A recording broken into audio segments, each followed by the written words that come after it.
Kansara DTV news ગુજરાતીમાં આપનું સ્વાગત છે। નજર કરીએ આજના મુખ્ય સમાચારો। અંકલેશ્વરથી સુરતને જોડતા સ્ટેટ હાઈવે પર હાંસોટના સાહોલ નજીક કીમ નદી પરના ઓવરબ્રિજના સમારકામની નેશનલ હાઈવે ઓથોરિટી દ્વારા સત્તાવાર રીતે મંજૂરી આપવામાં આવી છે।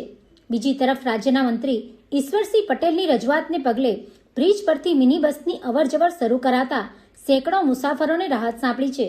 હાંસોટ તાલુકાના સાહોલ ગામ નજીક આવેલ કીમ નદી પરનો મહત્વનો બ્રિજ હવે ટૂંક સમયમાં સમારકામ માટે તૈયાર થવાનો છે। નેશનલ હાઈવે ઓથોરિટી દ્વારા આ બ્રિજના સમારકામ માટે સત્તાવાર મંજૂરી આપવામાં આવી છે, જેનાથી સ્થાનિક લોકોમાં રાહતની લાગણી વ્યાપી છે।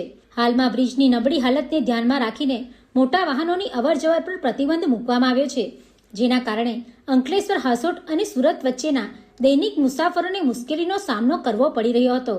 ચૂંટણીની આચારસંહિતા લાગુ હોવાના કારણે હાલમાં ટેન્ડરિંગ પ્રક્રિયા અટકેલી છે, પરંતુ આચારસંહિતા પૂર્ણ થયા બાદ તાત્કાલિક ટેન્ડર પ્રક્રિયા શરૂ કરવામાં આવશે અને સમારકામનું કામ ઝડપથી હાથ ધરાશે।